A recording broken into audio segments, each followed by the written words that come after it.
Well, good morning. This class is for morning people. How many are morning people? Yeah, about 5 of us, yeah. So that's all right. Graduated from Stag High. No, I never get a cheer. Anybody else from Stag High? All right, good. I graduated back in 1974, and that's a long time ago. But I loved my years at Stag, and graduated with Chris Isaac. You guys know who he is, the rocker? Yeah. Graduated with him. He and I went to Daniel Webster, and so my roots are here. Went to school here. Went down to Southern California, went to school, finished up college down there. Came back here to the area. Got involved in a program called Project Truth, where we challenge people about the issue of abortion. I was indifferent, especially when I was at Stag. Abortion actually became legal my junior year at Stag, and I don't remember us ever talking about it in class. It wasn't a topic for some reason, and yet it's one of the biggest topics in the world right now. In fact, abortion affects the lives of most people in our country as well as other countries. And the thing I found most interesting was how little I knew, almost nothing about abortion at the time, but how little people know even today. So my team travels around to colleges all over the West Coast, and we talk with people about the issue of abortion. And we're done at 9 o'clock, right, Dan? We're done at 9:30, 9:20, okay. I will speak for about 20-25 minutes. I'll give my presentation, and then I will open it up for Q&A. So don't feel like you have to sit there and listen to me talk and you don't get to respond whether you agree or disagree with some of the things I say. So you have plenty of time to challenge and ask questions, pro and con. I want to make sure you know that, because I think the Q&A is usually the best part anyway. So that's why I'm here this morning, is to dialogue with you guys about this issue of abortion. In 1973, there was a lady over there on your left. Her name was Jane Roe in the court case of Roe v. Wade. She was a woman who was pregnant. She lived in Texas, and some lawyers got together and said, hey, let's use her as a test case to stop, to remove the laws prohibiting women from having an abortion. So that's what they did. They got this lady whose actual name was Norma McCorvey. She, at the time, was pregnant. The court case went so long, she went on and had the child. She didn't have an abortion, but she adopted the baby out. But that's Allred, the famous attorney that back in the day. She's been in the news constantly, Gloria Allred, and she was her attorney. So they went before the U.S. Supreme Court, and the U.S. Supreme Court, in the case called Roe v. Wade, made abortion legal, or said that a woman has a right to have an abortion, which wiped out, in some people's minds, wiped out all the laws throughout the entire United States because it was illegal in all 50 states. The Supreme Court can't make law, they can only interpret, at least that's what they're supposed to do. But what happened was they said, hey, people have a right to have an abortion, and then all of a sudden the dominoes started falling, and it became legal throughout all 50 states. It became legal throughout all 50 states. And then over the past 42 years or so that abortion's been legal, the courts have allowed states to put restrictions on abortion. So we're kind of reversing course again. And now different states have different laws restricting or not restricting abortion. That's why you saw in the news, New York, Virginia. Virginia actually, they've got legislators there that are trying to make abortion legal after birth. You say, what? It's called birth abortions. They are actually saying if a baby's born during the next several days, the woman can decide whether or not to abort it. That sounds crazy, and it is, but in Britain, they've been trying to argue that for several years and trying to get the parliament to make it legal to have an abortion after birth. So that's where we are in America right now, is we're still in the middle of this battle after 42 years.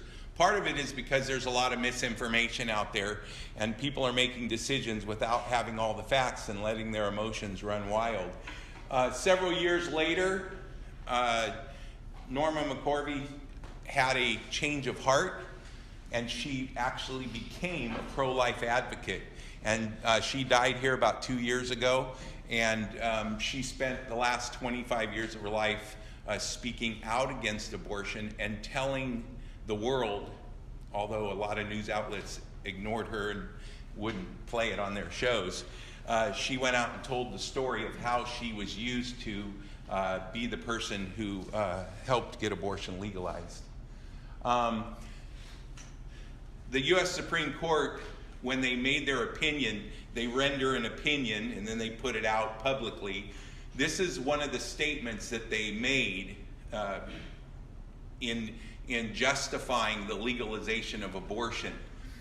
Texas, which was the state that brought it before the U.S. Supreme Court, Texas urges that apart from the 14th Amendment, life begins at conception and is present throughout pregnancy, and that therefore the state has a compelling interest in protecting that life from and after conception.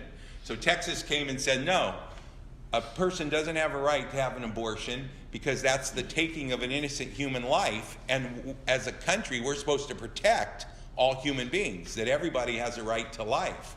And so the U.S. Supreme Court said, well, that's what they said, but we do not need to resolve the difficult question of when life begins.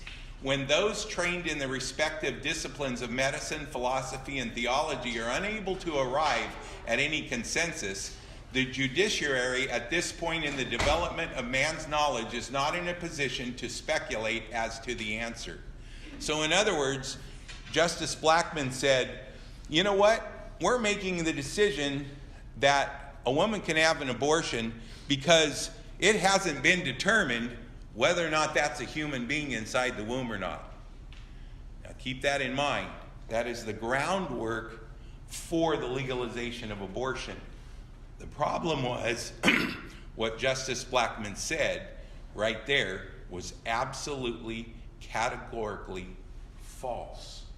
And those who helped, you'll see a few quotes here in a few minutes, of the people who actually sought to get abortion legalized, they saw that and went, no, that's not true. But we still want it legal, so we'll go for it. So it was based on. But in the history of the U.S. Supreme Court over the past couple hundred years, they have made decisions over and over and over again, and in their thousands of decisions that they've made, they have later been overruled over 100 times. The most famous case is the Dred Scott decision. The Dred Scott decision back in the 1800s said black people were only 3/5 human or 3/5 citizens. They weren't fully human. And that was a Supreme Court decision which justified slavery. Later on, we had a civil war and other problems that developed because it was a stupid decision. Eventually, the later Supreme Court said, no, that was a stupid decision, and they overruled the Dred Scott decision. So we shouldn't be surprised. The term Supreme Court should be taken lightly. They're not really that supreme. Here's what the pro-choice advocates said when they got abortion legalized. We fed the public a line of deceit, dishonesty, and a fabrication of statistics and figures. We succeeded because the time was right and the news media cooperated. We sensationalized the effects of illegal abortions and fabricated polls which indicated that 85% of the public favored unrestricted abortion when we knew it was only 5%. We unashamedly lied, and yet our statements were quoted by the media as though they had been written in law. Dr. Bernard Nathanson, who, by the way, just died here a couple years ago again. Dr. Bernard Nathanson was the founder of NARAL, the National Abortion Rights Action League. He was, after abortion became legal, he performed over 25,000 abortions during his career. Eventually, he saw the introduction of the ultrasound really transformed medicine, and he actually said, hey, we could use this to do a better job at performing abortions. And so he actually videotaped, he and another doctor actually performing an abortion using the ultrasound machine, which can see inside the womb. And when he saw the response of the baby in the womb, the fetus, when he saw the response of the fetus to the suction machine, he had a change of heart and became a pro-life advocate and no longer performed abortions. This was a guy who helped get Roe v. Wade passed. You can go online, go on YouTube, and you can see that video called Silent Scream. And so when you get a chance this week, go and watch that video called Silent Scream by Dr. Bernard Nathanson. Okay? He said, of course I was pleased with Justice Blackmun's abortion decisions, but I could not plumb the ethical or medical reasoning that had produced the conclusions. He basically said, when Blackmun said, hey, it hasn't been decided if it's a human being or not in the womb medically, Dr. Bernard Nathanson said, no, that's not true. In fact, Justice Blackmun actually quoted a 1963 medical dictionary, or at least he didn't quote it, he cited where he got his information that science and medicine haven't decided that that's a living human being. And I went online a few years ago, and I went on Amazon and I looked for that 1963. I love the internet, man. You can get a whole bunch of stuff. At 1963 medical dictionary that Blackmun used, not the actual one, but the same book. And I ordered it. They actually had the 1963 medical dictionary that he cites. And so I ordered that book, and just like this former abortionist said, his citation was not correct. It has been already established from medical reasoning and science that that was a living and is a living human being in the womb. He said, our final victory had been propped up on a misreading of obstetrics, gynecology, and embryology, and that was a dangerous way to win. Justice Ginsburg, who's pretty close to death, and is not doing a lot of work right now at the U.S. Supreme Court. She's very popular Supreme Court justice. She said in an article in the New York Times, she said, frankly, I had thought at the time Roe was decided there was concern over population growth, and particularly growth in populations that we don't want to have too many of. Think about what she just said. You'll see where that thought comes from. Throughout history, whenever a government wanted to exterminate certain members of their society, they would first dehumanize the targeted group with selected wording to justify their actions in order to get the general public to agree to the genocide. I love history. My wife thinks I'm crazy, but I love history. Some people love math. Some people love English. You know, I think people that love math are crazy. But it just, we all have kind of that personality in us. There's certain things we love. I love history because we have a lot to learn. It wouldn't be immoral if the targeted group aren't as human as everyone else, right? And that's the mentality in history. Here's up until about 10 or maybe 20 years ago or so, the Croatians and the Serbs, boy, the media kind of kept this from us. You and I didn't hear much about it. For 50 years, the Serbs and Croatians were slaughtering each other. If the Serbs were in charge and they were the leader of the government, they would wipe out their enemies, the Croatians.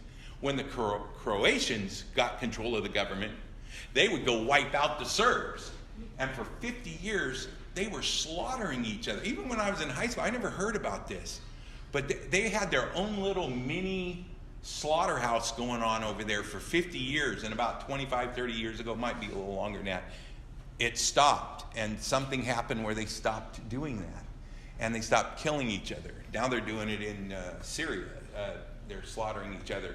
But what they would do is they would say, a good Croatian believes in the prearranged, well-calculated plan for cleaning our Croatia of unwanted elements. So if you call your opposition unwanted elements, well, it wouldn't be killing somebody, right? Because they're just unwanted, so they don't have value.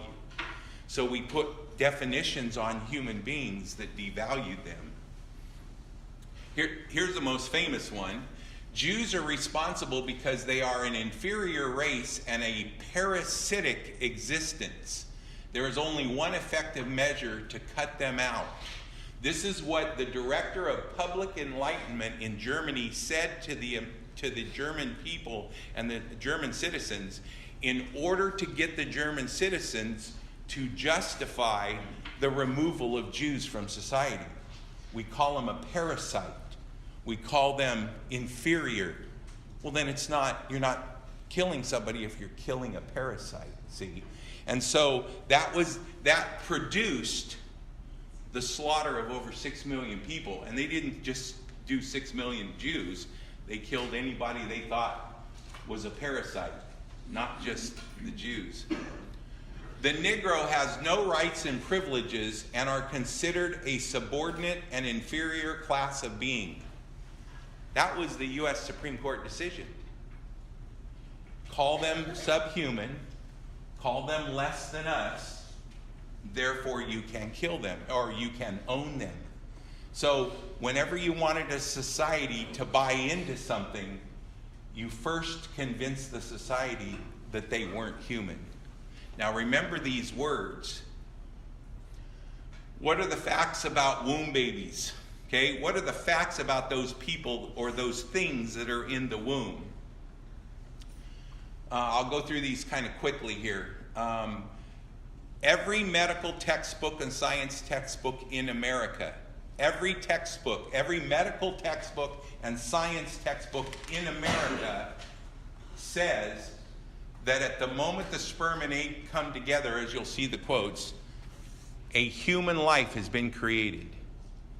The only difference between you and I right now and when we were in the womb is time and nutrition. We are considered medically a living human being when that sperm and egg come together. It is incorrect to say that biological data cannot be decisive. It is scientifically correct to say that an individual human life begins at conception. That comes from this doctor who was removing a tubal pregnancy. And he pulled out this 8-week-old baby that was in the tube, stuck in the tube, and he pulled him out. And the baby, he says in the rest of his statement, he says, that baby was doing a swimmer stroke, trying to swim inside that at 8 weeks. And he was fascinated by the humanity that was there. Another medical textbook, a distinct human organism is formed. So the minute the sperm and egg come together, a distinct human being has been created, a living human being. These are all the medical textbooks. Something your teacher said earlier about the different words, fetus, embryo, zygote, all the words that we use. Here's from a medical textbook. The word blastocyst, zygote, embryo, and fetus are all words in biology, terms that are entirely artificial constructions of biologists and doctors in order to better categorize development of the human being for academic purposes. It's exactly what Dan said. Those words were not meant to dehumanize, they were meant to describe a stage of development. If I looked at you and said, hey, man, my grandkid, she's an infant, you wouldn't think she was a teenager.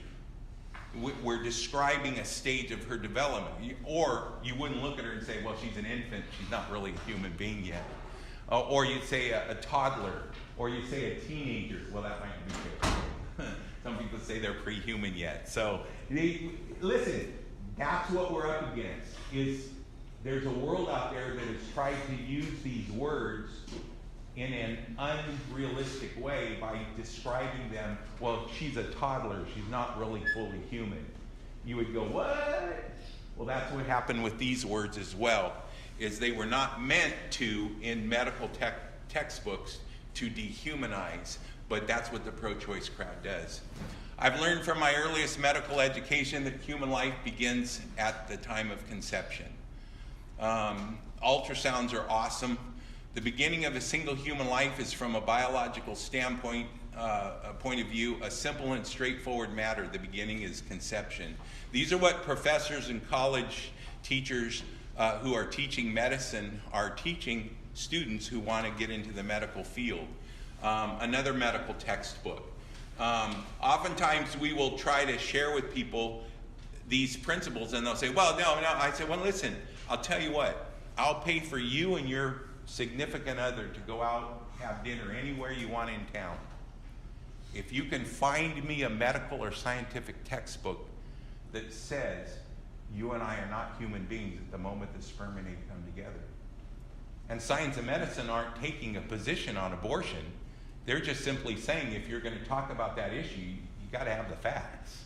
That's why biologists and philosophers disagree with each other, because sometimes somebody doesn't use the actual facts. Another one, the American Medical Association. So all of a sudden, everything that we have medically and scientifically says that it's a living human being, okay? There's a bunch of them, so I'll just get through them. They had a Senate report where they talked about, well, let's just put all the facts on the table. Now, you won't read about this in the news because it was pretty straightforward. And they said, listen, you put all the facts on the table, those are living human beings in there, and they have a right to life. And so they had you ought to go there and look at that report from them, and I'm not going to take your time doing all that. Another textbook.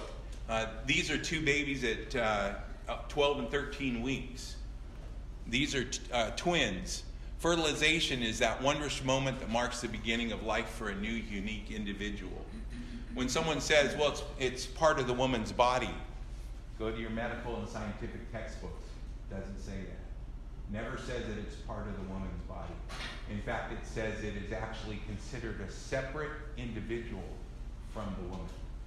In fact, when your heart started beating, was 3 weeks. That's when they could know, as scientists and medical experts, your heart began to beat at 21 days, 18 to 21 days. They could measure your brain waves at 40 days. A little tiny human being is growing inside there. Your height, unfortunately not our weight, but our height, our color of our hair, our lack of hair, all of the things that make you who you are started and began when that sperm and egg came together. Much of your personality, everything about you in general, everything about you was established the moment that sperm and egg came together and you became a living human being. Okay? Now, for more words of those who fueled the legalization of abortion on demand. If you don't believe us, why don't you believe what those who practice abortion actually say is happening in an abortion? This gentleman is just retired after about 40 years of doing abortions. His name's Allred. He owned abortion clinics all the way up to Modesto. And he just retired and sold all of his abortion clinics to a dentist who is now running his abortion clinics. Here's what he said. Listen carefully. He and I have actually had words. I've been outside his abortion clinic trying to talk to him, and he, for some reason, doesn't like me. But here's what he said. Population control is too important to be stopped by some right-wing types. Take the new influx of Hispanic immigrants. Their lack of respect for democracy and social order is frightening. I hope I can do something to stem that tide. I'd set up a free clinic, an abortion clinic, in Mexico if I could. And also, when a solemn black woman at 17 or 18 can decide to have a baby and get welfare and food stamps and become a burden to all of us, it's time to stop. In parts of LA, southern LA, having babies for welfare is the only industry these people have. This is probably the #1 abortionist in the world right now, who just retired. She was in the news recently. She's one of the leaders in the feminist movement and the abortion battle. She said, nature herself is a mass murderer. I have always frankly admitted that abortion is murder, the extermination of the powerless by the powerful. Here's Naomi Wolf. Naomi Wolf, you'll see in the news once in a while. She's one of the top experts on women's rights and all. She says, clinging to the rhetoric about abortion in which there is no life and death, we entangle our beliefs in a series of illusions. The mother must be able to decide that the fetus in its full humanity must die. I want the general public to know that the doctors know that this is a person, this is a baby, that this is not some type of blob of tissue. This Dr. Levantino, you can go on YouTube and you can actually hear him speaking before the U.S. Senate or a congressional hearing where he talks about his experience as being an abortionist here in America before he finally stopped and changed his position. And he said, don't fool anybody. We know that we're ending the life of a human being. I was on the Modesto Junior College campus not too long ago, and I was talking to students, and a young lady comes up and I said, hey, what do you think of our information and our display? And she said, she goes, I've seen it before, Dawn. I went, Dawn, how do we know each other? She goes, well, you've been in front of our abortion clinic where they do abortions up to 6 months in Modesto, and I worked there for several years. And I said, I think I remember you now. And I said, what made you quit working at that abortion clinic? And here's what she said to me. When I started seeing little babies come out with hair on their heads, I decided this was not right, and I changed my views. She's now studying to be involved in helping women who have pregnancies that are dangerous pregnancies so that she can help them carry their babies to term. So those who are in that business know better. I like what Martin Luther King said, like a boil that can never be cured so long as it is covered up, but must be opened with all its ugliness to natural medicines of air and light. Injustice must be exposed with all the tension its exposure creates. Sometimes you guys think, man, why do those guys have to show that? Why do those guys have to do that about all different issues? The kids that are suffering in Syria, the death and destruction going on in Venezuela. Sure, we don't like to hear it, but we need to know about these things so that we can, when you guys become the senators and governors and you guys become the rule makers in our country, that you guys will have an impact based upon the information that you have, not upon emotional arguments. The next few slides are disturbing images of the victims of the injustice of abortion. I did not want to spring this on you, so I'm giving you the opportunity if you want to close your eyes, if you don't want to look.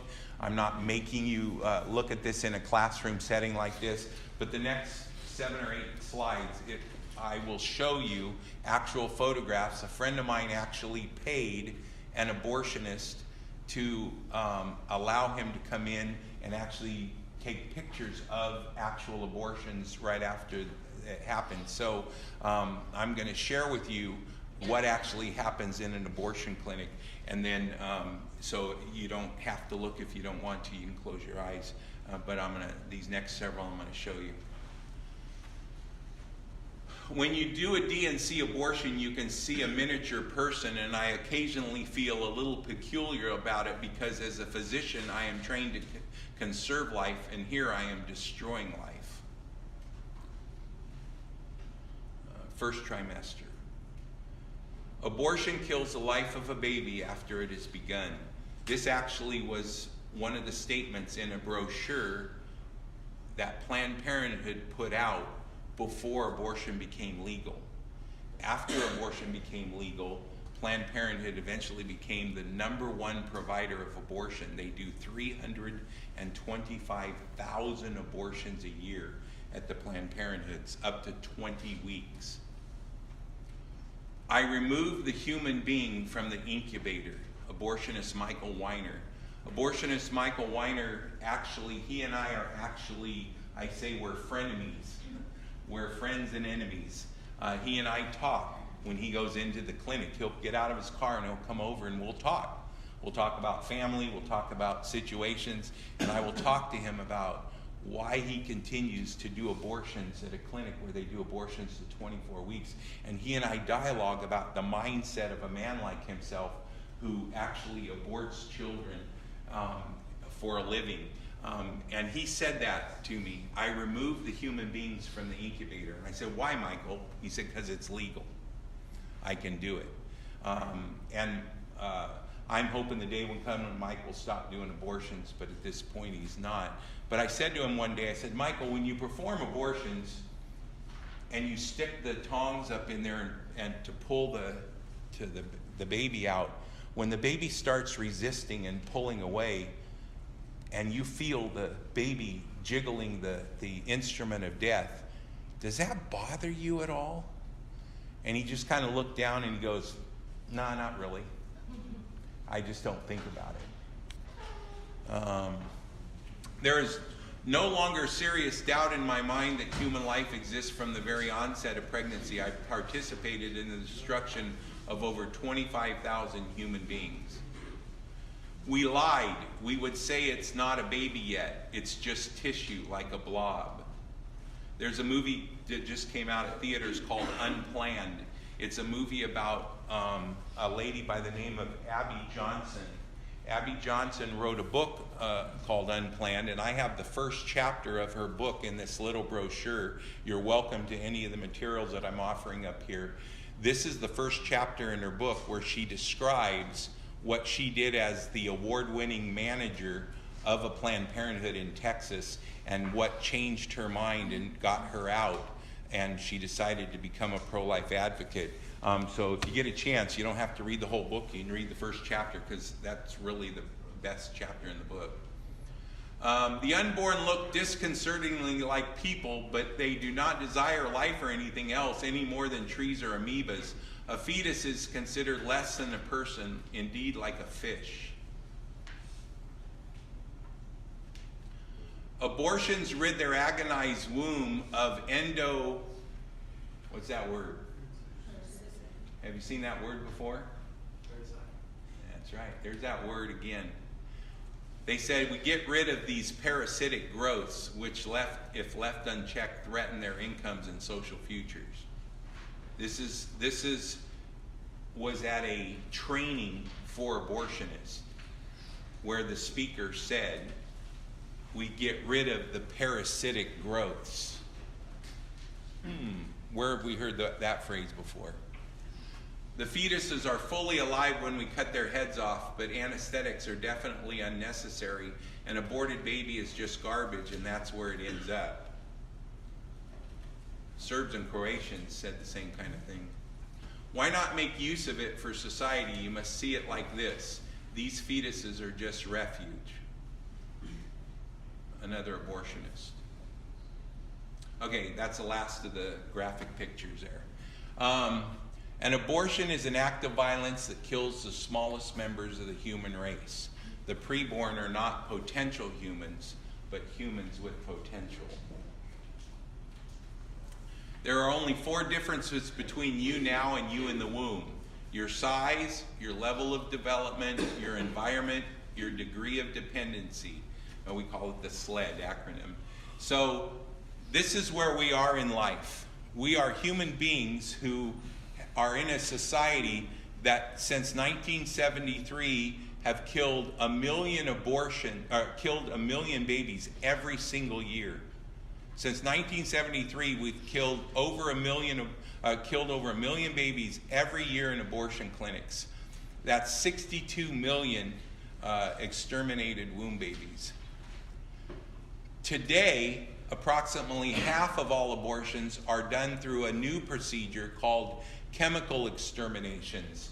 I need to put that in here because our presentations had to change a little bit as I finish up. About 50% of the abortions performed are now performed through what's called medication abortions or the abortion pill. those abortions are still removing and killing a baby. They're just not doing it quite the way that you see in the surgical abortions. Still, the baby comes out dead. The way a medication abortion is performed is you go into the abortion clinic, you pop a pill. They want you to take that pill while you're there. They don't want you to go home and take the pill first, the first of 2 or 3 pills. They want you to take that first pill while you're in the office, because they know many women will walk out and change their minds.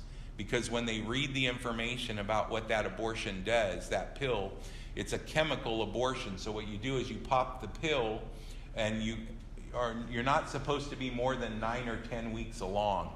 This doesn't work in the second trimester or later in the first. So around 9 or 10 weeks, if you're within that first trimester, you pop this pill, and what that pill does is it cuts off the food supply to the baby, and it kills the baby.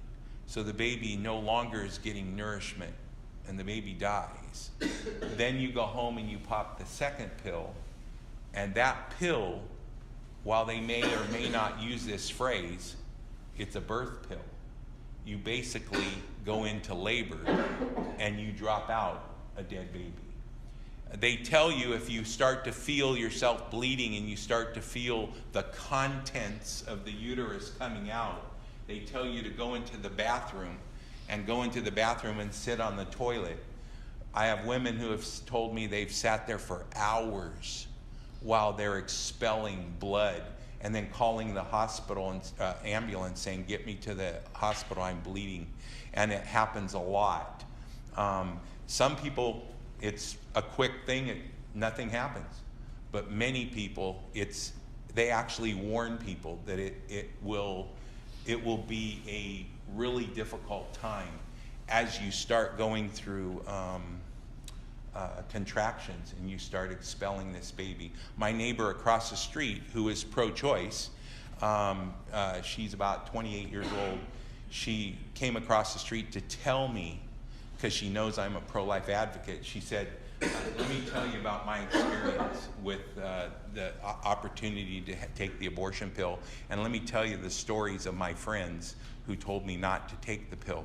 And so these are personal stories that people are sharing, in which the news media is not going to tell you. And a lot of people aren't going to tell you the difficulty that they have in chemical abortions, okay? There are a lot of different websites and things you can go to get more information. Abby Johnson, the movie's coming out this month. Lila Rose, if you go to her website, which is called Live Action. Live Action is a website in which they actually show you undercover videos of what the abortionists are actually saying in the abortion clinics. And you'll actually get to hear the abortionists talk about removing the baby and aborting the baby. You ought to go to her website. I should have put that on there. It's called Live Action. And you can see YouTube videos that'll blow you away. Carol Everett owned and operated 4 abortion clinics, and then she got out. Surrendering the Secret is also a program to help men and women who are struggling with their abortion decision, because I believe most people involved in going through with abortions did so without full knowledge of what's actually going on. And so a lot of times people have been deceived to the point of which now they have regrets. The Silent Scream movie, and there's also a webpage you can go to called www.abortionregrets.com. There's another good one called Go Deeper Still, which is a counseling program for women who are post-abortion. So, all right. That's a lot of information in a short amount of time. I would like to open it up for Q&A. Listen, whether you agree or disagree, I'm open to your questions and it's open to the things you guys want to share. So, nobody likes to ask the first question, so let's get rid of the first question. Let's go to the second question, all right? Second question, ready? All right, you got rid of the first one, all right. Second question, go on. All right, anybody? I know this is pretty heavy material. you know, sometimes it takes a while to kind of think it through. And it's not like it just, okay, that was good. It actually shake you up a little bit and give you a little bit of time. Okay? Come on, guys. Come on. Yes. So you were talking about how the baby's an individual, not part of the woman's body. Science. Oh, science. Yeah. What do you call it? What do you think about when they ask like the woman? Well, when the woman says that like you know, it's her body. We want people to have the right information, so when someone says, well, I think it's my body, I have a right to do with my body what I want, we got to think this through. In a civil society, we do not have a right to do whatever we want with our bodies. Why? Do we have a right to drive down the street drunk? No. And why? Why did we create? Because I'm putting someone else's life in danger. Good. But what about my life? Well, that's a great thought. So in other words, we don't allow people to do whatever they want with their bodies. There are limits. Now, that would bring up what she just said. Well, what about my life? Say, what we have to do is we have to recognize that both the baby in the womb and the woman are both equal human beings. And by recognizing their humanity, any decisions we make, like what about my life? Who's the we making those decisions? Let's say that again. Who's the we making decisions? Other people making decisions? Oh, absolutely. The government makes laws. The Congress makes laws. What Our do you think citizens. about forcing men, like women are forced, if we were to change laws on women? I didn't hear the first part. Say that. So what if, okay, so if they change the laws that women are not allowed to have abortions, what if we change the laws where we should make men have vasectomies so women don't get pregnant? Yeah. So I'm thinking that should be a really great idea. Yeah. Especially in cases of, like rape. you know? If society, listen, if society decides that a law is reasonable because it's the right thing to do to protect other human beings from death or destruction, as a society we would talk about those things. But when we say, which is a real common one, if we say, well, it's my body, say, well, there's a couple things you have to think about. Number one, you don't abort your body. You abort someone else's body. You're aborting another human being. So your actions are actually towards someone else. So there are reasonable laws that restrict what we as human beings can do with our bodies, that we all agree.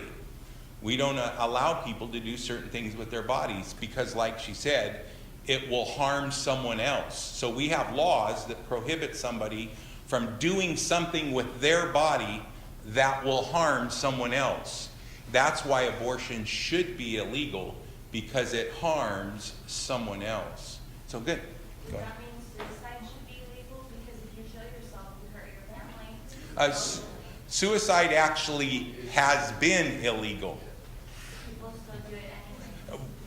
And that's a big battle right now. There are people who are committing suicide, and there are states who are now making it legal to commit suicide. I agree with you, or I don't know if we agree. I think it should be illegal to commit suicide because you are affecting the lives of everyone But I else. think it should still be your choice. Like, it's the same thing, even if it's illegal to drink and drive, people still do it. Those things aren't going to stop people from doing what they want to do. Yes, it's true that people will still break laws, but remember, we don't make laws based upon whether or not people will obey them. It's still illegal. Choice in how they live their life. That's Say why that first part. People should get a choice in how they live their life. That's why they break the rules to begin with. They want to make their own decisions of how they get to go about their life, and if that means they drink and drive, then they drink and drive. If that means that they don't want a kid, they don't want a kid. If that means they want to end their life, then that's their decision to make because it's how they want to go about it. Okay, so if I understand, let me see if I understand. You're saying that people should have the legal right to drink and drive. No, I'm saying that people should get the choice. Oh, well, But which way? A legal choice? Or because a person still has an opportunity to make the decision to do something like rape, child molestation, murder, stealing, whatever it is. We still have a choice to do those things, but we don't have a legal choice to do those things. So we have to differentiate. Should we have a legal choice to drink and drive? No. At least I think so. I don't think so. My niece is dead because a guy made the choice to drive down the freeway drunk, and he killed my 27-year-old niece with her baby in her womb. He had that choice, but it should not have been a legal choice. So when you tie two different issues in, it should never be legal to drive down the street drunk.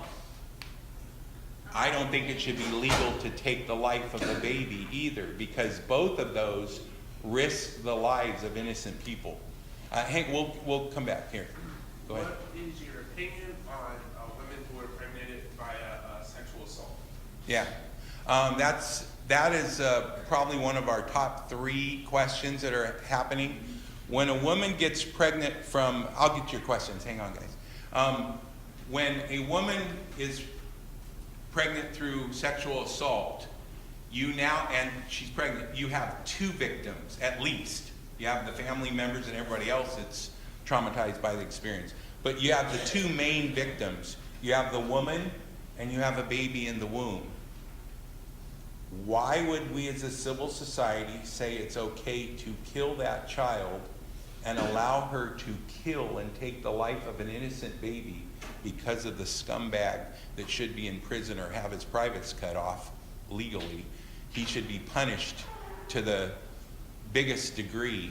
And our problem in our society is we don't have enough laws to nail the rape culture that's out there. But I don't believe that as a civil society you sentence that baby to death because of the scumbag who made her pregnant. Hardship never justifies homicide. And I don't believe for a minute, but those only represent about 1% of the abortions that are performed in America out of the million. So. Okay, you guys are telling women not to get abortions, but are you, because a lot of women get abortions because they cannot afford to take care of the baby. So are you guys providing them with information on resources for when they have the baby? Are you guys giving them because? Yeah. No, I agree with you. Because I absolutely. put their child in foster care. Now, foster care is a very large system. A mess. It's a total mess. I know a lot of people who, friends who've been in foster care, they were molested by their foster fathers. So, you know. No, I agree. When I'm actually involved in the foster care system, and I agree with you, it's a mess. Yeah. But what we do is we're trying to fix the foster care system. And my son has actually adopted 3 children through foster care. 2 of them were methamphetamine, they were addicted at birth. 2 local prostitutes here in town that actually carried their babies to term. And we're involved in rescuing those babies out of the foster care system, because that's what it is, rescuing them out of it. Yeah. I believe that you and I should be trying to fix the foster care system. I don't believe we should add to the equation that it's okay to kill children because the foster care system's messed up. Remember, 1/3 of the abortions that are performed in America, 300,000 plus abortions, are performed by married couples who decided they didn't want another little girl, so they found out it was a little girl, so they had it aborted. So, or they already have 2 children and they don't want a 3rd one. So 1/3 of the abortions aren't these hardship cases at all. Another 1/3 are couples who are living together. So most abortions that are performed are not performed on people that have special circumstances. That doesn't take away from the important guy drove by just the other day when I was out in front of a clinic, and he showed me not the other day, several months ago, and he showed me his little baby, and he said, I was really mad at you when you were talking to us, but I changed my mind and I'm glad I did. I need a job. So I helped him find a job. Yes, it's And a hard job market. absolutely. So, And no, I agree. rough to be homeless with a baby. I've been homeless before with a child. Uh-huh. Temporarily homeless, and it's no joke, it's not fun. Absolutely. No, I'm with you, and we offer all those kind of helps. Yes. So what would you suggest a woman do if she gets pregnant and she's not ready for a baby? Like I'm 20, Uh-huh. I'm taking birth control, which Mhm. not 100% effective. If I'm doing everything I'm supposed to be doing and I still get pregnant, what would you suggest I do? That's a great question. I'm going to give you a couple of things, and you can agree or disagree, okay? Number one, I would say, and this is going to sound funny coming from a guy from Stagg High School, I was able to say no to sex until I got married because of that risk and because of the moral code that I embrace. I did not. Well, I knew you guys would, but some of you, now wait a minute, you said be realistic. Hang on a second. You're saying be realistic. Hang on guys. Half of the people in this room and half of the people in America are not having sex till marriage. So that's realistic.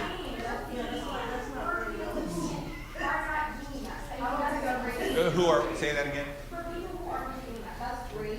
I mean, I commend you for that, but not everybody is. No, and I agree. But I think that ought to be on the table. Well, hang on.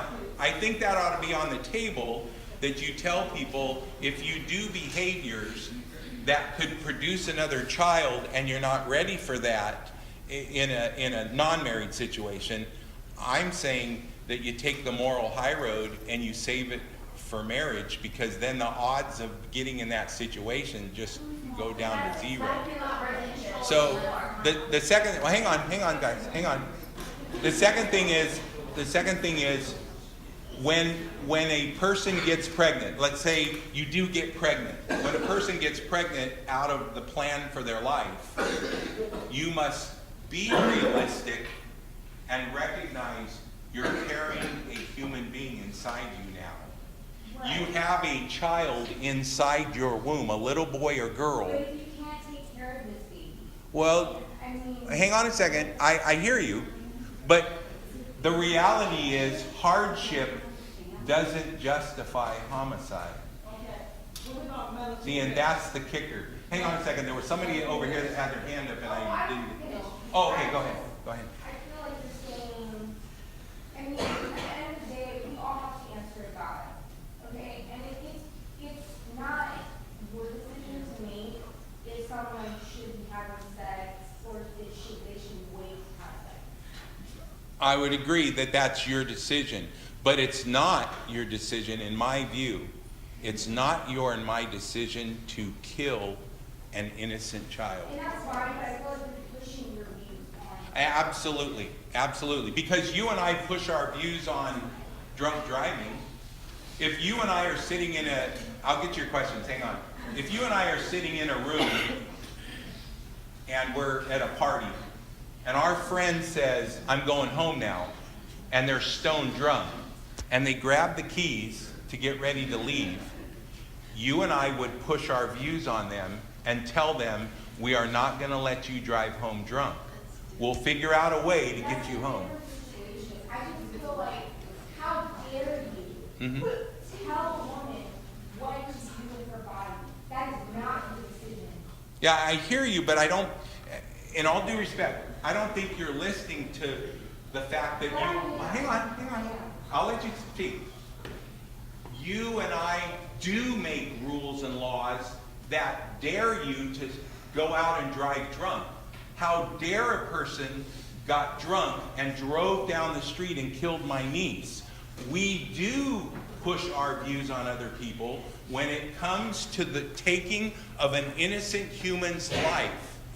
And so it's just, I think it's just unfair to try to say that we don't have a right to tell people what to do when everyone in this room does and will. And as a man,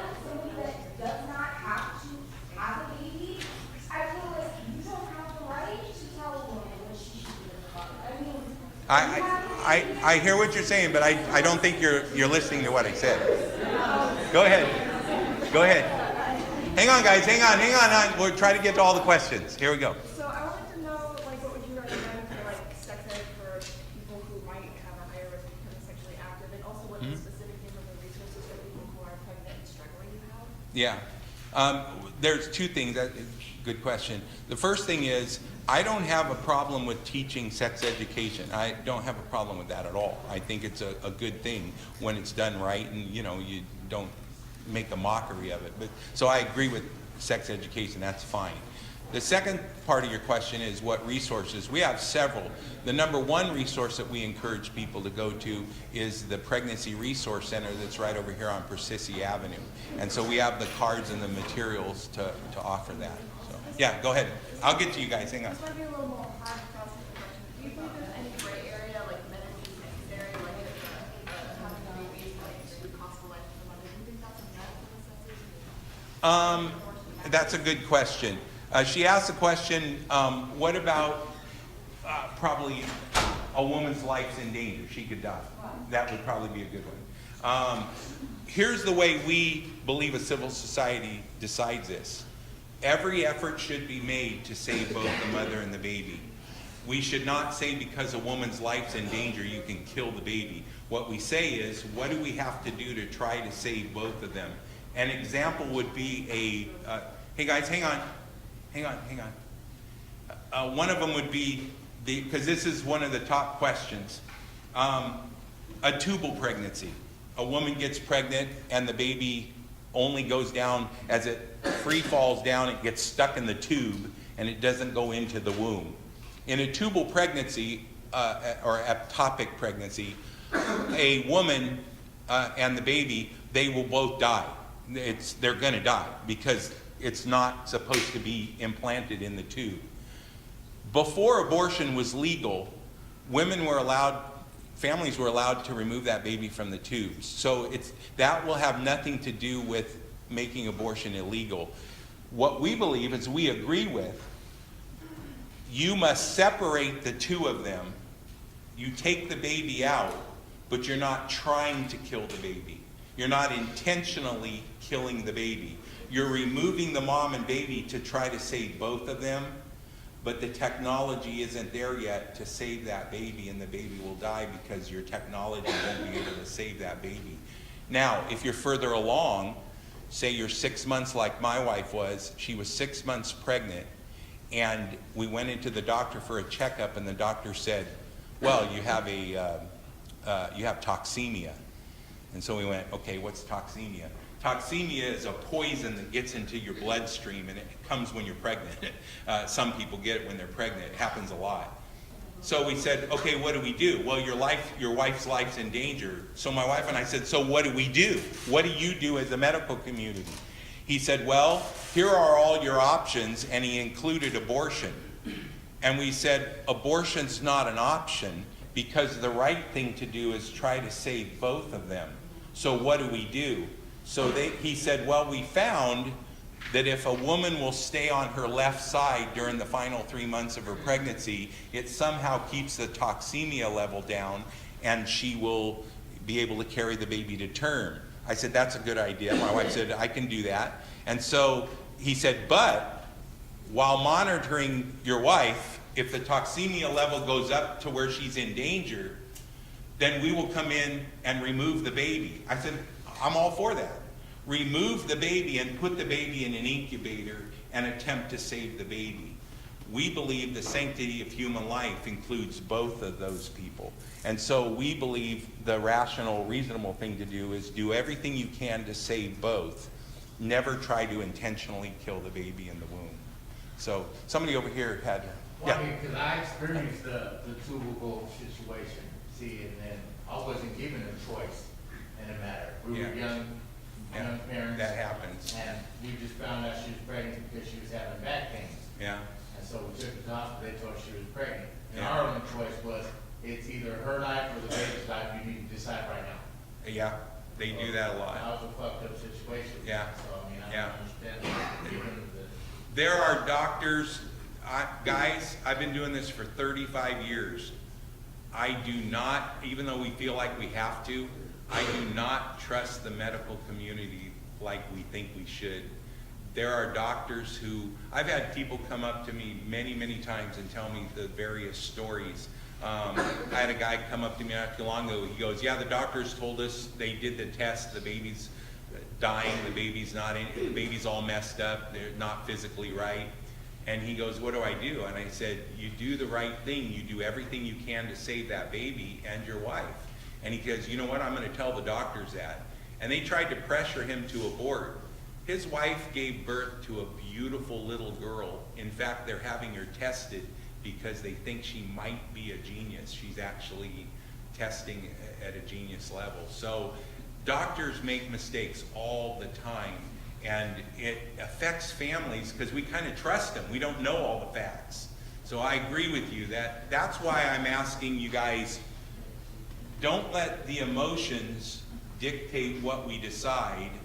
Think things through their logical conclusion, because that's the right thing to do. Okay, yeah. You catch over here first. What would you tell a criminal? I'm 15 years old, and I've been sexually assaulted before, and I was homeless for a time. If I were to get pregnant, what would you expect me to do? Why would I have to go through that pregnancy because I want to? Yeah, I hear you. You love them both. We love you, and we love the baby. And we do everything we can to give both of you the due respect you deserve. But I would never cross that line and tell you that you can go do something violent and wicked to another human being to try to solve your problem. An abortion does not unrape you. In fact, it is a violent act against another person, which is the very thing rape is. And so I would never propose to a woman. In fact, in our brochure, hang on guys, hang on, I'll give you all that chance. In our brochure we have 2 pages of women who testify of being through that situation and getting pregnant. One of them raped, gang raped.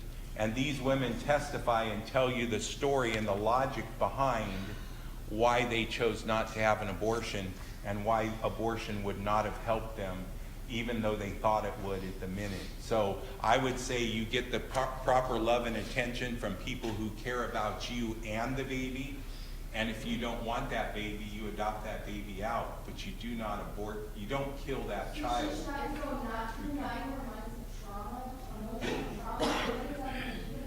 Or a lifetime of emotional trauma of knowing that you killed your child. Because that baby,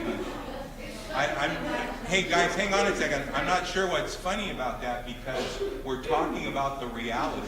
We talk about reality. We're talking about, well, I don't want the emotional trauma. Nobody does. But hardship doesn't justify homicide.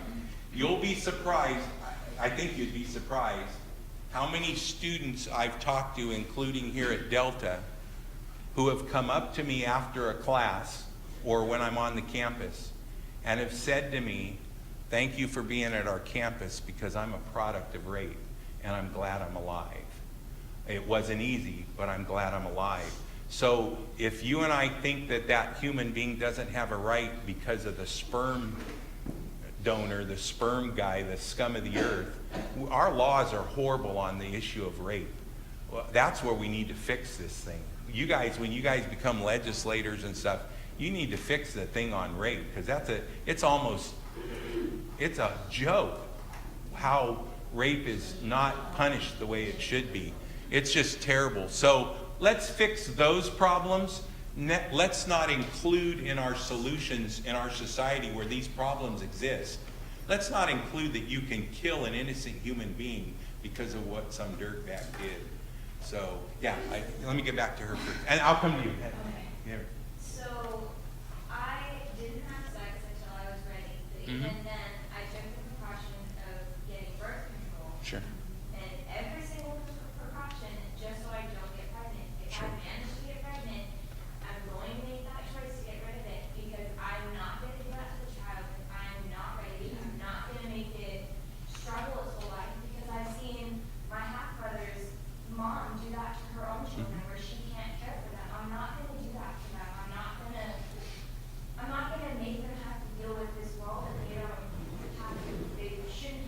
So I will, so if I understand you, tell me, you're saying I would kill my baby? Yes.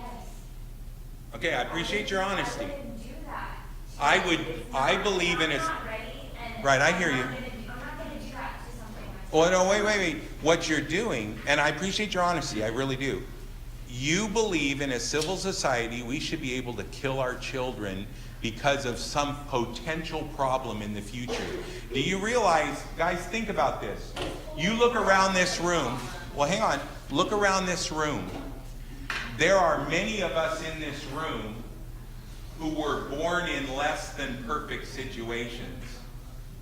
And when we were in a class here not too many years ago in which we had a debate with a pro-choice advocate from UC Berkeley. And the students some who were pro-choice, they looked up at the teacher, or up at the other debater and said, "Are you saying that people who are born in less than perfect situations shouldn't be born?" And she said basically, yes. And the students went, "You're talking about me. I came into this world and I had I had a screwed up life. And I'm glad I'm alive because some of those tragedies helped mold me to who I am today." So I agree with you. I don't want to have a child born into it. But that's not. Say, I didn't hear the first part. I'm very aware of that, but that's not what I'm trying to say. Uh-huh. I'm not gonna do that to myself. I'm already taking the precautions to not have a child when it happens. I don't wanna ruin my life, and that's exactly what I'm doing. I wanna have a career plan. I agree with you, Ron, and if you're not letting me, you feel bad. I know, you're not letting anybody even do it. No, and listen, and I appreciate you guys, I appreciate your honesty, but you're being brutally honest. I believe you should be able to kill your baby. How do you live with yourself with that mentality? Because you and I are when it happens, but it's better for my life when I'm able to provide for the pain when I'm ready. But if I'm taking the precautions to not have a child and I still have a child, I don't want it. There's no reason why I took those steps. I don't want it yet. I heard you. Well, how much time? 1 minute? Yeah, 2 minutes. Uh-huh. I understand why you need to watch, and I get that. Hang on. What we want is support for whatever decision, not to feel more isolated. I don't know statistics, but I'm sure it's not an easy choice for some people. I don't think most people go and be like, I'm gonna get rid of this baby, but it's a scary thing. I got pregnant early young. I had my child, but it was scary. I was with my husband after 2 months. I mean, if I would have been with my ex-boyfriend, No, I agree with you that it's a struggle. Most people don't go in there thinking nothing about it, but a lot do. Let me finish up, guys. I appreciate your dialogue and I appreciate the disagreement and all. I hope that over the coming days and weeks, you'll think about some of the things that were said in here to decide whether or not abortion should be legal.